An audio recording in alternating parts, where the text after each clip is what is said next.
Western academy रे समस्त को स्वागत। गत क्लास रे मु UGC NET OPSC PGT SSB PGT SSB lecturer CPET ए तीन चारोटी परीक्षा को दृष्टि रखी सुरेंद्र महांती उपन्यास संपर्क रे आलोचना आरंभ करी। ये हूँ आलोचनार द्वितीय पर्याय। ए पर्याय रे आमे देखिबा अंध दिगंत परठू जो उपन्यास रचना हेची यथा कुलबुद्ध हो ताहा शताब्दीर सूर्य हो ता परवर्ती पर्याय आमे उपन्यास आलोचना करिबा तार डिटेल्स आलोचना आमे रखुचे। जदि आपण माने ओपीएससी पीजीटी किंबा यूजीसी नेट किंबा एसएसबी पीजीटी किंबा एसएसबी लेक्चरर पाई नोट्स चाहूथांती तेबे आम वेस्टर्न एकेडमी तरफ एसबू प्रोवाइड करा जाउची। एसबू विषय रे जानिबा पाई वेस्टर्न एकेडमी रो व्हाट्सएप नंबर 9337821181 रे आपण माने व्हाट्सएप करि पारिबे। वर्तमान 20 तारीख पर्यंत ताहार ऑफर अछि एसएसबी लेक्चरर नोट्स पाई। आपण माने जदि सेथिरे परचेस करबा को चाहउचंती ताले आम सहित जोगाजोग करि पारिबे। तेबे देखिबा जे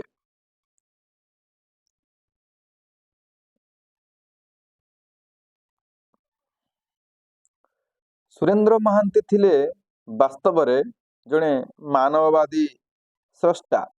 देशप्रीति भावना तांको उपन्यास रे प्राणपर्शी भाव रे फुटी उठिची। देश प्राण लेखकंकर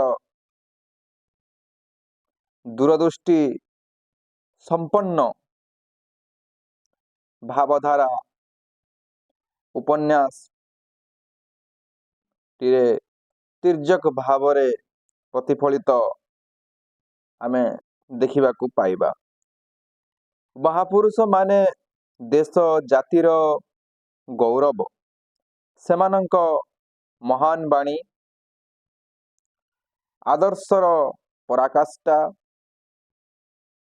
समाज को स्वर्गीय भावधारा रे अनुप्राणित करिथाए। एही भली जणे महत् पुरुष कुलबुद्ध ओडिशा माटी रे जन्म नैथिले। से हेउछंती मधुसूदन दास, शताब्दीर सूर्य। तांकर जीवन बोध तांकर आदर्श महानुभवता ओडिशार कोटि कोटि लोकंक हृदय को सेवा त्याग साहसिकता द्वारा उद्बुद्ध करिछि। तांकर जीवनी को तांकर जीवन आदर्श को आधार करी आमर आलोच्य सुरेंद्र महांती दुईटी चरित उपन्यास रचना करिछंती। से दुईटी हेला कुलबुद्ध एवं शताब्दीर सूर्य। 19 शताब्दीर सामाजिक राजनैतिक सांस्कृतिक चेतनार प्रतिफलन आमे घटिथिबार देखु एही उपन्यास द्वयरे। मधुबाबू कर्ममय जीवन त्याग पुत साधना ओ बहुमुखी प्रतिभा ओडिशावासी को नूतन आलोचक बा आलोचना रो एक प्रशय देइचंती तथा एक आलोक बतिका सह निजको उपस्थापित बा उद्भासित करिछंती। लेखकंक एही ग्रंथ दुईटी को ରଚନା କରି ଓଡ଼ିଆ ଭାଷା ସାହିତ୍ୟକୁ ଶ୍ରୀମଣ୍ଡିତ କରି ଯାଇଛନ୍ତି ଆମର ଆଲୋଚ୍ୟ କବି ସୁରେନ୍ଦ୍ର ମହାନ୍ତି। ଲେଖକଙ୍କ ଭାଷାରେ ମଧୁସୂଦନ ଥିଲେ ଏ ଜାତିର ଜୀର୍ଣ୍ଣ ଦେବାଳୟ, କିଏ ତାର ନିର୍ମାଣ, କିଏ ତାର ଉତ୍ତରାଧିକାରୀ, ଏ ବିଚାର ଗୌଣ, କିନ୍ତୁ କାଳର ଦିଗ୍ବଳୟ ରେଖା ଭେଦି ନିସଙ୍ଗ ମହିମାରେ ତାହା ଭାସ୍ୱର।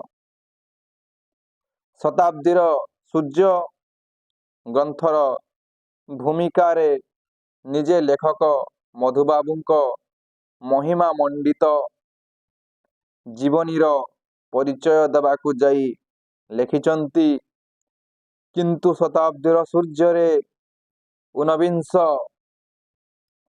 ଶତାବ୍ଦୀର ପୃଷ୍ଠଭୂମିରେ ମଧୁସୂଦନଙ୍କର ଗୋଟିଏ ମର୍ମର ପ୍ରତିମୂର୍ତ୍ତି ନିର୍ମାଣ କରିବାର ଉଦ୍ୟମ ମୁଁ କରିନାହିଁ। ରକ୍ତ ମାଂସ ଦେହଧାରୀ ଗୋଟିଏ ମନୁଷ୍ୟର ଆଲେଖ୍ୟ ମୁଁ ଏଥିରେ ଅଙ୍କନ କରିବା ପାଇଁ ଚେଷ୍ଟା କରିଛି ଓ ସେଥି ସଙ୍ଗେ ଊନବିଂଶ ଶତାବ୍ଦୀ ଓଡ଼ିଶାର ସମାଜ ଓ ରାଜନୀତିର ରୂପାନ୍ତରଣ ଦେଖିଛି। ବସ୍ତୁତଃ ଜୀବନ ଚରିତ ସାଲ, ସନ, ତାରିଖ, ଫର୍ମା ଭିତରେ ବନ୍ଧା କେତେକ ସୂକ୍ଷ୍ମ ନିଷ୍ପ୍ରାଣ ତଥ୍ୟର ସାହାରା ନୁହେଁ।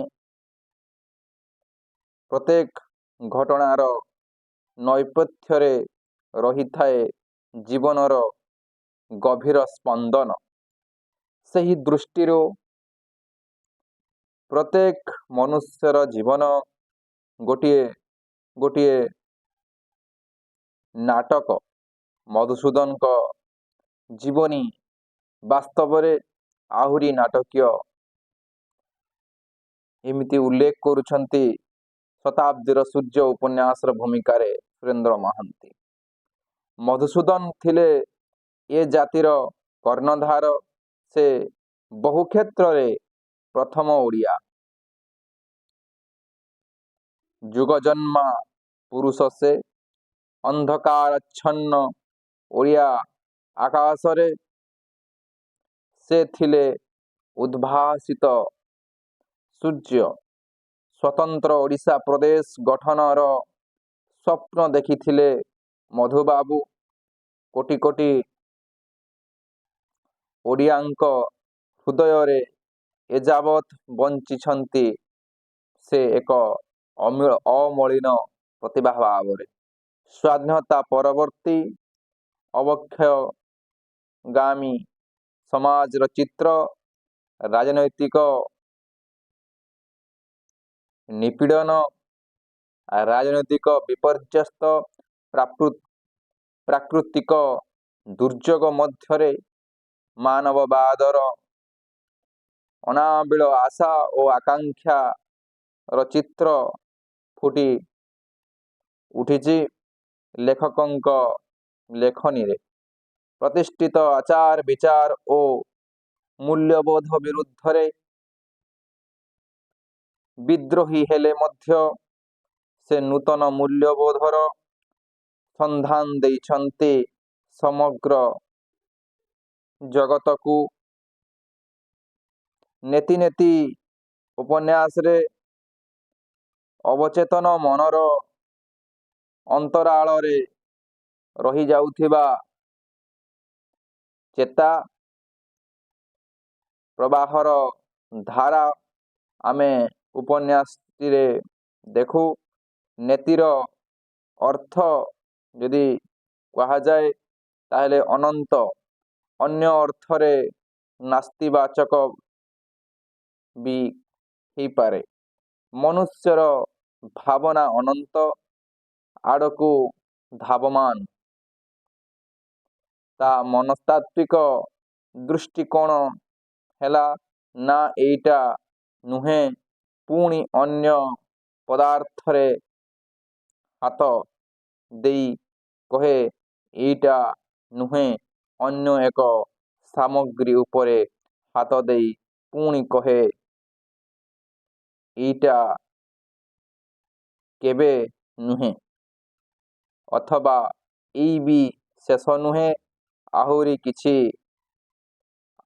କିଛି। ମନୁଷ୍ୟ କେବେ ହେଲେ ସନ୍ତୁଷ୍ଟ ହୁଏ ନା। ଜୀବନର ସ୍ରୋତସ୍ୱିନୀ ନଈ ଆଗକୁ ବଢ଼ି ଚାଲିଛି। ଜୀବନର ପରମ ସତ୍ୟ ପରମେଶ୍ୱରଙ୍କୁ ଉପନ୍ୟାସରେ ଆବିଷ୍କାର କରିଛନ୍ତି ସ୍ୱୟଂ ଲେଖକ। ଏହାର ନାୟକ ଭାବରେ ଜୀବନର ମହାନ ଅନନ୍ତ ସତ୍ୟ ମଧ୍ୟରେ ସେ କେବେ କେଉଁଠି ଅସତ୍ୟ, ଅସୁନ୍ଦର, ଅପ୍ରିୟର ସନ୍ଧାନ କରି ନାହାନ୍ତି। ସ୍ରଷ୍ଟାଙ୍କୁ ଅବମାନନା କରିବା ବା ନାସ୍ତିବାଚକ ଭାବେ ବିବେଚନା କରିବା ସ୍ରଷ୍ଟା ବା ସୃଜନଶୀଳତାର ପ୍ରତି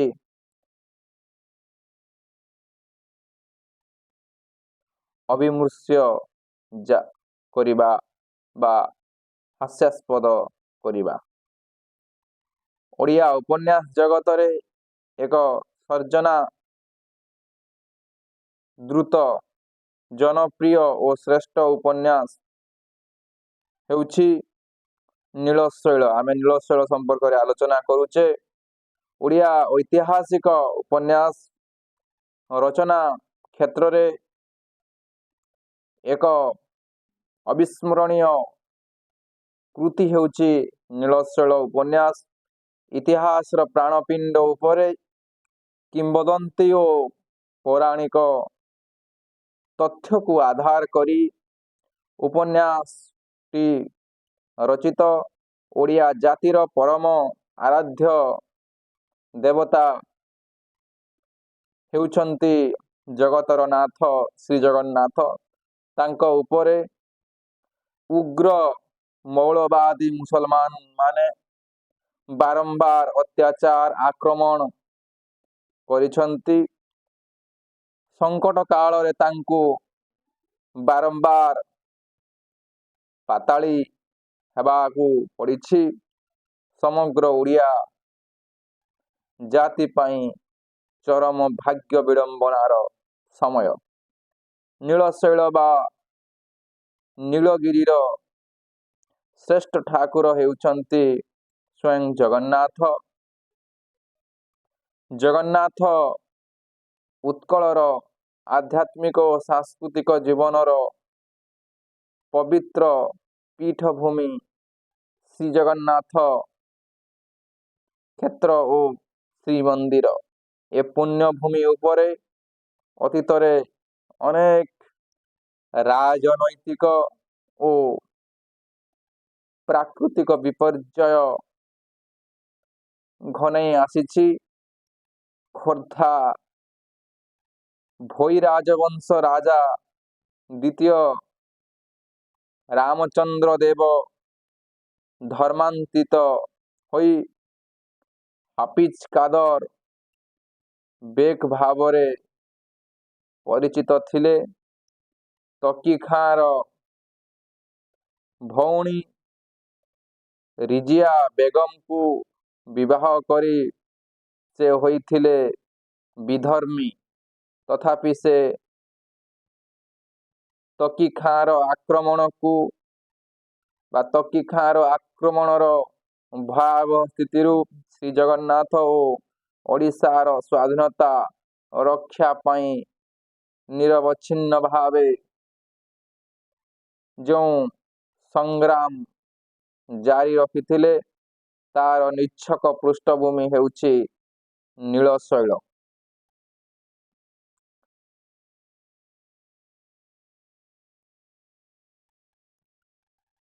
घाजी मियाँ को हत्या कला परे तकी खां रामचंद्र देव को सन्देह चक्षुरे देखिछि।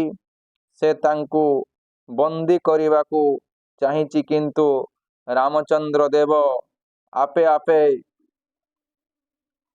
धरा देइछन्ति ओ बंधु भी होइछन्ति। ता भौणी को विवाह करी जगन्नाथଙ୍କ उपरे आक्रमण पाई योजना करिछि तकी खां, किंतु गुप्त भावरे प्रभु को स्थानांतरित करिवारे सक्षम होइछन्ति ओडिया जाति। धर्मांतरित हेबा परे मध्य रामचंद्र देवଙ୍କ जगन्नाथଙ୍କ प्रति अटल भक्ति भावना जगन्नाथଙ୍କୁ चिलिका गर्भर अज्ञात द्वीप को नेइगला परे रामचंद्र देवଙ୍କ ପାଇଁ चिंतार कारण होइछि। रिजिया को विवाह करी तांकर मनरे आसीछि से जेमिति सबुकिछि हराई बसिछन्ति मुसलमान झियो को विवाह करी।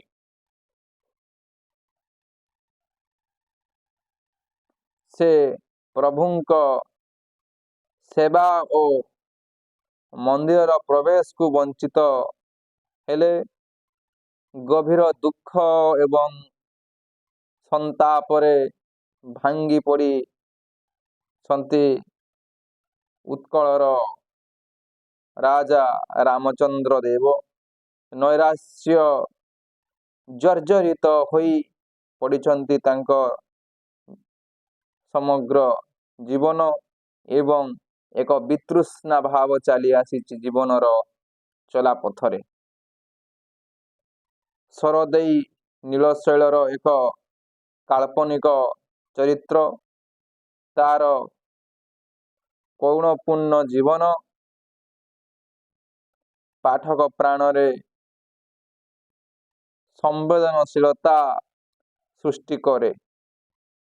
रिजिया उपन्यासर एक प्रमुख बा केंद्रीय चरित्र हेले हैं पृष्ठभूमि रे रहिछि उपन्यासर प्रकाशभंगी और उपस्थापना शैली चमत्कार होइछि। नीलशैल सुरेंद्र महांतीଙ୍କ एक अनवद्य सृष्टि। ए संपर्क रे बंगला साहित्य पत्रिका अमृत लेखिछि। नीलशैल महाकाव्यिक व्याप्ति वैचित्र्य ओ रस गाढ़मय एवं ऐतिहासिक तथ्य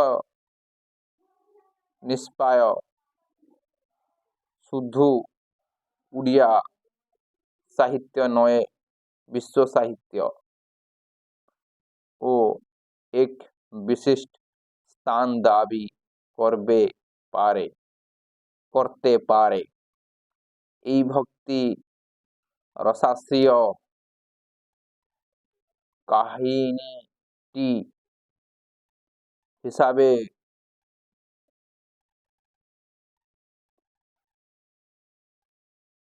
काल्तिसाई टलस्टय समर और शांति वार एंड पीस मत एते ओ वर्णित हये इतिहासेर अपसूया मान প্রেক্ষাপটে সংঘর্ষধর্মী মানুষের কালজয়ী সংগ্রাম। বাস্তବରେ ଉପନ୍ୟାସଟି ସମସାମୟିକ ଉତ୍କଳର ଜୀବନ୍ତ ଆଲେଖ୍ୟ। ନୀଳଶୈଳ ପ୍ରକାଶ ପାଇବାର 12 ବର୍ଷ ପରେ ଲେଖକଙ୍କ ନୀଳାଦ୍ରି ବିଜୟ ପ୍ରକାଶ ପାଇଛି। ପ୍ରକୃତରେ ଏହା ନୀଳଶୈଳର ଉତ୍ତରାର୍ଦ୍ଧ ବା ପରବର୍ତ୍ତୀ ଭାଗ। ଲେଖକ କିନ୍ତୁ ଏହାକୁ ସ୍ୱତନ୍ତ୍ର ଉପନ୍ୟାସ ଭାବେ ଅଭିହିତ କରିଛନ୍ତି। ପୂର୍ବବର୍ତ୍ତୀ ଉପନ୍ୟାସର ପ୍ରଭୁ ଶ୍ରୀଜଗନ୍ନାଥ ଚିଲିକା ଗର୍ଭରେ ଲୁଚିଥିଲେ। ଏହି ଉପନ୍ୟାସରେ ସେଠାରୁ ବାହାରି ଆସି ଶ୍ରୀକ୍ଷେତ୍ର ଧାମରେ ପୁନଶ୍ଚ ଅଧିଷ୍ଠିତ ହୋଇଛନ୍ତି। ନୀଳାଦ୍ରି ବିଜୟରେ ମୁଖ୍ୟ ନାୟିକା ରିଜିଆ। ତା ଚରିତ୍ରର ମହନୀୟତା ଏଥିରେ ଫୁଟି ଉଠିଛି। ରାମଚନ୍ଦ୍ର ଦେବଙ୍କ ବୀରତ୍ୱପୂର୍ଣ୍ଣ ସଂଘର୍ଷ ଯୋଗୁଁ ପ୍ରଭୁ ଶ୍ରୀଜଗନ୍ନାଥ ମନ୍ଦିରକୁ ଆସିଛନ୍ତି, କିନ୍ତୁ ରେଜିଆ ପାଇଁ ଶ୍ରୀମନ୍ଦିର ପ୍ରବେଶ ନିଷେଧ। ଫଳରେ ରାମଚନ୍ଦ୍ର ଦେବଙ୍କ ମନରେ ଧର୍ମାନ୍ଧତା ପ୍ରତି ଘୋର ବିଦ୍ୱେଷ ଭାବ ଜାଗ୍ରତ ହୋଇଛି। ଲେଖକ ଏ ସମ୍ପର୍କରେ ଲେଖିଛନ୍ତି, ଏଇ ତ ସନାତନ ଧର୍ମ ନୁହେଁ, ଇଏ ଧର୍ମାନ୍ଧତା, ଇଏ ତ ମୈତ୍ରୀ ପୀଠ ନୁହେଁ, ଗୋଟାଏ ବିବୃଜ ଗୋଷ୍ଠୀର ବିଚରଣ ଭୂମି। ଜଗନ୍ନାଥ ଏ ବିଡ଼ମ୍ବନା ମଧ୍ୟ ମୂକ ସାକ୍ଷୀ। ନୀଳଶୈଳ ଉପନ୍ୟାସର ନାୟକ ରାମଚନ୍ଦ୍ର ଦେବ ଯେଉଁ ଅକ୍ଷୟ କୀର୍ତ୍ତି ସ୍ଥାପନ କରିଥିଲେ, ସେ ନୀଳାଦ୍ରି ବିଜୟରେ ଅପମାନିତ ଲାଞ୍ଛିତ ହୋଇଛନ୍ତି। ନୀଳାଚଳ ନାଥ ଜଗନ୍ନାଥ ସମଗ୍ର ବିଶ୍ୱ ବ୍ରହ୍ମାଣ୍ଡର ନାୟକ। ଓଡ଼ିଆ ସଂସ୍କୃତି ପରମ୍ପରାର ଜଣେ ମୂର୍ତ୍ତିମାନ ପ୍ରତୀକ। ତେଣୁ ଲେଖକ ତାଙ୍କର ଜୟଗାନ କରିଛନ୍ତି। ସାଂସ୍କୃତିକ କର୍ଣ୍ଣଧାର ରୂପେ ରାମଚନ୍ଦ୍ର ଦେବ, ଲକ୍ଷ୍ମୀ ପରମ ଗୁରୁ, ବିଷ୍ଣୁ ପଶ୍ଚିମ କବାଟ, ତାପରେ ଷଣ୍ଢ ସୁଆର ପ୍ରଭୃତି ଉପନ୍ୟାସ ପୃଷ୍ଠକୁ ଶ୍ରୀମଣ୍ଡିତ କରିଛନ୍ତି। ଐତିହାସିକ ସତ୍ୟ, ପୌରାଣିକ ଉପାଖ୍ୟାନରେ ଉପନ୍ୟାସର ପ୍ରତ୍ୟେକ ପୃଷ୍ଠା ସମୃଦ୍ଧ। ନୀଳାଦ୍ରି ବିଜୟରେ ତ୍ରିକୋଣ ପ୍ରେମର ଦ୍ୱନ୍ଦ୍ୱ, ରାମଚନ୍ଦ୍ର ଦେବଙ୍କ ଦୁଃଖ ଦୁର୍ଦ୍ଦଶା, ଲଳିତା ଦେଈଙ୍କ କ୍ରୋଧ, ପ୍ରତିଶୋଧ ପରାୟଣତା ପ୍ରଭୃତି ଏଥିରେ ବିସ୍ତୃତ ଭାବେ ବର୍ଣ୍ଣିତ। ନୀଳଶୈଳର ମୁଖ୍ୟ ବା ପୁଙ୍ଖାନୁପୁଙ୍ଖ ବିଶ୍ଳେଷଣ କହିଲେ ନୀଳାଦ୍ରି ବିଜୟକୁ ଅତ୍ୟୁକ୍ତି ହେବ ନାହିଁ। ଏହା ଏକ ଅନବଦ୍ୟ ସୃଷ୍ଟି। ନୈତିକ ମୂଲ୍ୟବୋଧ ଓ ଯୁବ ସମ୍ପ୍ରଦାୟକୁ ପଥଭ୍ରଷ୍ଟ କରୁଥିବା ପାଶ୍ଚାତ୍ୟ ଜୀବନଧାରା ଓ ବସ୍ତୁବାଦ ମଧ୍ୟରେ ସୃଷ୍ଟ ସଂଘର୍ଷର ପରିପ୍ରକାଶ ହେଉଛି ଅଚଳାୟତନ ଉପନ୍ୟାସ। ରୁଦ୍ରମାଧବ ଜଣେ ଆଦର୍ଶବାଦୀ ବ୍ୟକ୍ତି। ପୈତୃକ ସମ୍ପଦର ସୁରକ୍ଷା କରିବାକୁ ଓ ଭାଗବଣ୍ଟା ନ କରାଇ ଦେବାକୁ ସଂକଳ୍ପ କରିଛନ୍ତି ସେ। ତାଙ୍କ ପୁଅ ଇନ୍ଦ୍ରମାଧବ ଉଚ୍ଚଶିକ୍ଷିତ।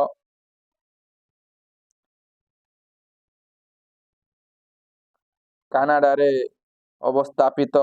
ତାଙ୍କ ପତ୍ନୀ କୋରୋଥି। ପତି ପତ୍ନୀ ଚାହାନ୍ତି ସମ୍ପତ୍ତି କିଭଳି ଭାବରେ ବଣ୍ଟା ଯାଉ। ରୁଦ୍ରମାଧବ କିନ୍ତୁ ନଛୋଡ଼ ବନ୍ଧା ସମ୍ପତ୍ତିକୁ କେନ୍ଦ୍ର କରି ବହୁର କଦର୍ଯ୍ୟ ବ୍ୟବହାର ରୁଦ୍ରମାଧବକୁ ଆଘାତ ଦେଇଛି। ପରର ଇଷ୍ଟଦେବୀ ବା ନିଜ ଗୃହର ଇଷ୍ଟଦେବୀ ଲକ୍ଷ୍ମୀନାରାୟଣ ମୂର୍ତ୍ତି ଉପରେ ଲୋଲୁପ ଦୃଷ୍ଟି ପଡ଼ିଛି ବହୁର। ଏହାର ମୂଲ୍ୟ ପ୍ରାୟତଃ ଲକ୍ଷାଧିକ ଟଙ୍କା ହେବ।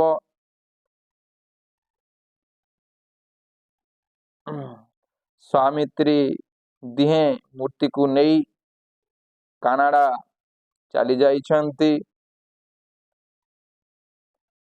ତଜ୍ଜନିତ ଦୁଃଖରେ ରୁଦ୍ରମାଧବଙ୍କ ହୃଦଘାତରେ ପରଲୋକ ଘଟିଲା। ରୁଦ୍ରମାଧବଙ୍କ ଝିଅ ଋତୁପର୍ଣ୍ଣା, ମନେ ରଖନ୍ତୁ ଏ ଚରିତ୍ର, ଉଗ୍ର ଆଧୁନିକା। କ୍ଷୁଦ୍ର ଉପନ୍ୟାସଟିରେ ଅଭିବ୍ୟକ୍ତିପୂର୍ଣ୍ଣ ଜମିଦାରୀ ଅବକ୍ଷୟ, ମହାଜନଙ୍କ ଦ୍ୱାରା ଶୋଷଣ, ଜମିଦାରୀ ପ୍ରଥାର ଉଚ୍ଛେଦ ପ୍ରଭୃତିର ଚିତ୍ର ଆମେ ଦେଖିବାକୁ ପାଇବା। ପରବର୍ତ୍ତୀ ହେଉଛି ଇତିହାସ ଓ କିମ୍ବଦନ୍ତୀର ମଧୁର ସମନ୍ୱୟରେ ରଚିତ ତାଙ୍କର ଅନ୍ୟତମ ଉପନ୍ୟାସ କୃଷ୍ଣାବେଣୀରେ ସନ୍ଧ୍ୟା। ଲେଖକଙ୍କ ଏକ ଅନବଦ୍ୟ ସୃଷ୍ଟି।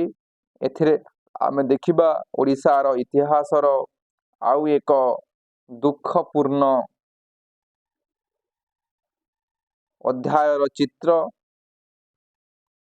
ସମ୍ରାଟ ପ୍ରତାପରୁଦ୍ର ଦେବ, କୃଷ୍ଣଦେବରାୟ, ରାୟ ରାମ ନନ୍ଦଙ୍କ ଭଳି ଐତିହାସିକ ଚରିତ୍ରମାନଙ୍କୁ ବିସ୍ମୃତି ଗର୍ଭରୁ ଆଣିଛନ୍ତି। ଅତୀତ ଓଡ଼ିଶାରେ ଗୌରବମୟ ଚିତ୍ର। ଯୁଦ୍ଧ ଚୈତନ୍ୟଙ୍କ ଓଡ଼ିଶା ଆଗମନ, ତାଙ୍କ ଭକ୍ତି ମାର୍ଗରେ ରାଜାମାନେ ଅନୁପ୍ରାଣିତ ହେବା ପ୍ରଭୃତି ଘଟଣାକୁ ସଫଳ ରୂପ ପ୍ରଦାନ କରିଛି ଲେଖକଙ୍କ ଏହି କୃଷ୍ଣାବେଣୀରେ ସନ୍ଧ୍ୟା ଉପନ୍ୟାସ। ଷୋଡ଼ଶ ଶତାବ୍ଦୀର ପ୍ରଥମ ଭାଗର ଓଡ଼ିଶାର ରାଜା ପ୍ରତାପରୁଦ୍ର ଦେବ ବିଜୟନଗର ରାଜା କୃଷ୍ଣଦେବରାୟଙ୍କ ସହିତ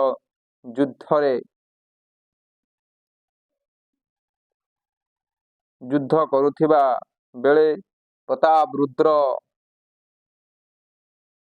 ଦେବ ଦୁଃଖ ଖବର ପାଇଲେ ଯେ ତାଙ୍କ ପୁଅ ବୀରଭଦ୍ର ଆତ୍ମହତ୍ୟା କରିଛି। ଗଭୀର ଦୁଃଖରେ ଭାଙ୍ଗି ପଡ଼ିଛନ୍ତି ରାଜା। ବାଧ୍ୟ ହୋଇ ସେ କୃଷ୍ଣଦେବରାୟଙ୍କ ସହ ସନ୍ଧି ସ୍ଥାପନା କରିଛନ୍ତି। ସନ୍ଧିର ନିଷ୍ଠୁର ଚୁକ୍ତି ଥିଲା କୃଷ୍ଣଦେବରାୟଙ୍କ ସହିତ ପ୍ରତାପରୁଦ୍ର ଦେବଙ୍କର କନ୍ୟା ଯୋଗମୋହିନୀର ବିବାହ। ପ୍ରତାପରୁଦ୍ର ଦେବଙ୍କ ଠାରୁ କୃଷ୍ଣଦେବରାୟ ଥିଲେ ଅଧିକ ବୟସ୍କ। ଗଭୀର ମାନସିକ ଯନ୍ତ୍ରଣାରେ ଜର୍ଜରିତ ବ୍ୟଥିତ ଓ ଅପମାନରେ ରାଜା ପ୍ରତାପରୁଦ୍ରଙ୍କର ପିତୃପ୍ରାଣ ଅତ୍ୟନ୍ତ ଯନ୍ତ୍ରଣାରେ କାନ୍ଦି ଉଠିଲା। ଉପାୟ ଶୂନ୍ୟ ହୋଇ ସେ ଦେଶ ଜାତି ପାଇଁ ନିଜ ଜୀବନକୁ ସେ ତିଳ ତିଳ କରି ସମର୍ପି ଦେଇଛନ୍ତି। ଜୀବନ ପ୍ରତି ତାଙ୍କର ବିତୃଷ୍ଣା ଆସିଛି। ଭଗବାନ ଶ୍ରୀ ଚୈତନ୍ୟଙ୍କ ଅନୁଗାମୀ ହୋଇ ଆଧ୍ୟାତ୍ମିକ ଜୀବନ ଯାପନ କରିଛନ୍ତି। ଖ୍ରୀଷ୍ଟପୂର୍ବ 3ୟ ଶତାବ୍ଦୀରେ ସଂଗଠିତ ବୌଦ୍ଧ ଧର୍ମ ଏକ ଆଖ୍ୟାନ ଉପରେ ଲେଖକଙ୍କ ଆଜୀବକର ଅଟ୍ଟହାସ୍ୟ ଉପନ୍ୟାସଟି ପରିକଳ୍ପିତ। ବୌଦ୍ଧ ଧର୍ମରେ ଏକଦା ସଂକଟ ଦେଖା ଦେଇଥିଲା। ଏହା ଦୁଇ ଭାଗରେ ବିଭକ୍ତ ହୋଇଥିଲା, ହୀନଯାନ ଓ ମହାଯାନ। ଏହିପରି ଏହି ଦୁଇ ଭାଗରେ ଯେତେବେଳେ ବିଭକ୍ତ ହୋଇଥିଲା, ଏହାର ପରବର୍ତ୍ତୀ ସମୟରେ ଆଜୀବକ ସମ୍ପ୍ରଦାୟର ଅବସ୍ଥାର ଚିତ୍ରକୁ ଲେଖକ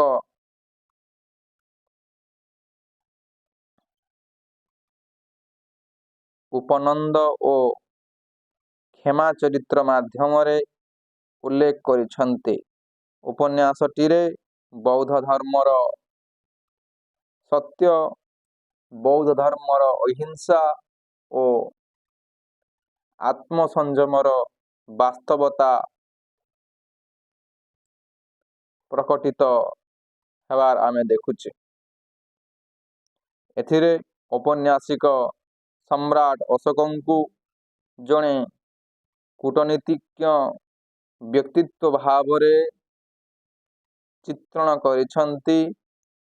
ଅଭିଯୋଗ ହେଲା, ବୌଦ୍ଧ ଧର୍ମର ଶାନ୍ତି ସଦିଚ୍ଛା ନାଁରେ ସେ ତାଙ୍କର ନିରୀହ ପ୍ରଜାମାନଙ୍କୁ ପ୍ରତାରିତ କରିଛନ୍ତି। ଏହି ଚଣ୍ଡାଶୋକ କଳିଙ୍ଗ ଯୁଦ୍ଧରେ ଲକ୍ଷ ଲକ୍ଷ ଓଡ଼ିଆଙ୍କୁ ନିର୍ଦ୍ଦୟ ଭାବରେ ହତ୍ୟା କରିଥିଲେ। ଲକ୍ଷ ଲକ୍ଷ ସୈନ୍ୟଙ୍କୁ ବନ୍ଦୀ କରିଥିଲେ। ମୃତ ସୈନ୍ୟଙ୍କ ରକ୍ତରେ ରକ୍ତ ନଦୀ ପ୍ରବାହିତ ହେଲା, ତଥାପି ତାଙ୍କୁ ଇତିହାସ ଧର୍ମାଶୋକରେ ପରିଣତ କଲା। ଏହା ଇତିହାସର ବିଡ଼ମ୍ବନା ନୁହେଁ ତ ଆଉ କ'ଣ? ବୌଦ୍ଧ ଧର୍ମରେ ଦେଖା ଦେଇଥିବା ସଂକଟ ଉତ୍କଳର ତତ୍କାଳୀନ ସାମାଜିକ ସ୍ଥିତି ତଥା ଇତିହାସ ଓ କିମ୍ବଦନ୍ତୀ ଏଥିରେ ରହିଛି। ଲେଖକଙ୍କ ବର୍ଣ୍ଣନା ଚାତୁରୀ, ଉପସ୍ଥାପନା ଶୈଳୀ ଓ ସୁନ୍ଦର ଚରିତ୍ର ଚିତ୍ରଣର ଉପନ୍ୟାସଟି ଅତ୍ୟନ୍ତ ଚମତ୍କାର ଗ୍ରହଣ କରିଛି। ତାଙ୍କର ଶେଷ ଉପନ୍ୟାସ ହେଉଛି ଫଟାମାଟି। ଏଥିରେ ଶ୍ରେଷ୍ଠ ରାଜନୈତିକ ଉପନ୍ୟାସ ଭାବରେ କୁହାଯାଇପାରେ। ଦେଶର ପ୍ରଚଳିତ ଗଣତନ୍ତ୍ର ଶାସନ, ତାର ବିଫଳତା, ନୈରାଶ୍ୟବୋଧତା ଏଥିରେ ସୁନ୍ଦର ଭାବରେ ଫୁଟି ଉଠିଛି। ଶାସନ ବ୍ୟବସ୍ଥାରେ ଦେଖା ଦେଇଥିବା ସଂକଟ, ସାମାଜିକ ଜୀବନର ଜଟିଳତା ଆମେ ଦେଖୁ। ସାମ୍ପ୍ରତିକ ସମାଜରେ ଦେଖା ଦେଇଛି ଅସ୍ଥିରତା, ପରମ୍ପରା ଓ ଆଧୁନିକତା ମଧ୍ୟରେ ସଂଘର୍ଷ, ନୈତିକ ମୂଲ୍ୟବୋଧର ଅବକ୍ଷୟ, ଯୁବ ସମାଜ ମଧ୍ୟରେ ଦେଖା ଦେଇଥିବା ହତାଶ ଭାବର ଚିତ୍ର ଆପଣମାନଙ୍କର ଏହି ଫଟାମାଟି ଉପନ୍ୟାସରେ ରହିଛି। ଅବକ୍ଷୟଗାମୀ ସାମନ୍ତ ଅଭିଜାତ୍ୟର କାରୁଣ୍ୟ अस्पृश्यता और जातिगत विद्वेषर दूरीकरण पाई प्रयास होइछि एही आलोच्य उपन्यास रे। जातीय जीवनर दुर्गति समाजर किपरि विराट शून्यता सृष्टि करिथिला सेई दुःखमय चित्र सहित अर्थबल बाहुबल किपरि अहिंसा को धूलिसात करि देइछि तार वास्तव रूप आमे फटामाटी उपन्यासर सामग्रिक स्वर भावरे ग्रहण करि पारिबा। आधुनिक नगर जीवनर विविध समस्या अवास्तव जीवनर तथा घटना बहुल परिस्थिति और परिवेश को आधार करी रचित होइछि लेखकंक अन्यतम उपन्यास हंसगीति। सांप्रतिक मनीषर कुष्ठित कलाकार्य को कलात्मक रूप रे लेखक हंसगीति उपन्यास रे फुटेइबा को चेष्टा करिसंती। एही क्षण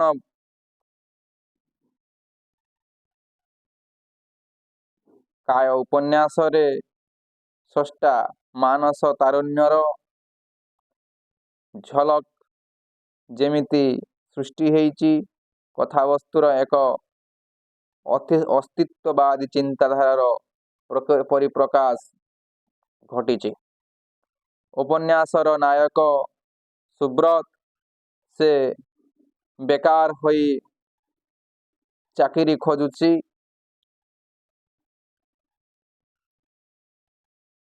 महानगरी दिल्ली भली स्थान रे क्रमश से शहरी जीवनर चाकचक्य प्रति आकृष्ट होइछि। किछि दिन पर शिकार पाई पालटिछि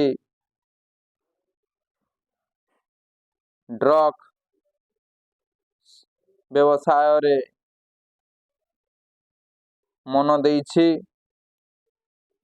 1960 रु 1970 दशक रे देश रे देखा देइथिबा बेकार समस्या, पाश्चात्य संस्कृतिर प्रभाव, वस्तुवाद प्रति युव समाजर अहेतुक आग्रह और सेमानंकर गभीर मनस्ताप उपन्यास रे फुटी उठिछि। सुब्रत चौधरी व्यतीत सुमित्रा, धनपति,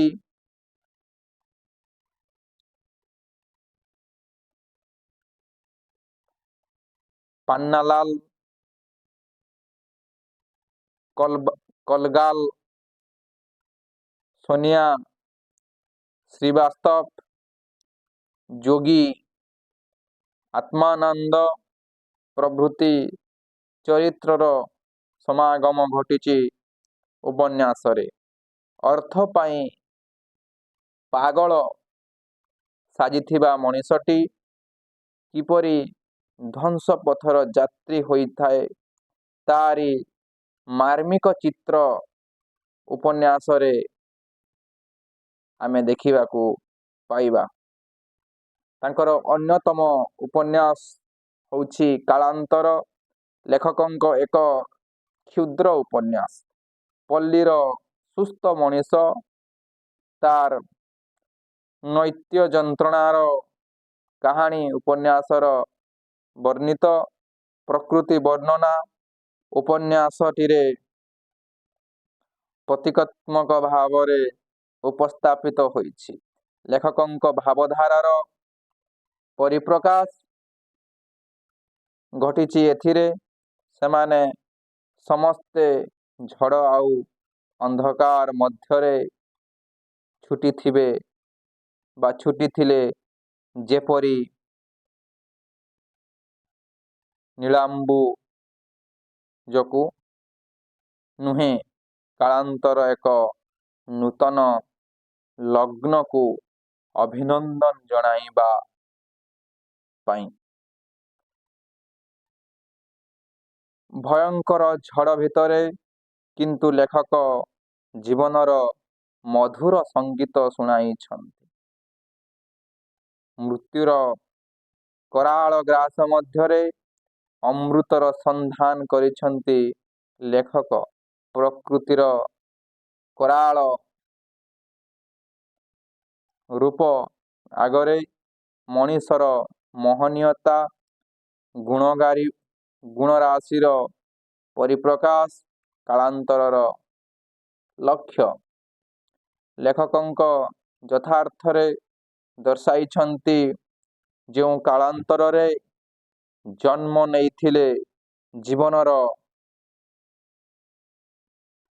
ଶୁଭ୍ରତା ସୁଚିତା ଓ ବିଶାଳତା ଜୀବନ ଧର୍ମର ଏକ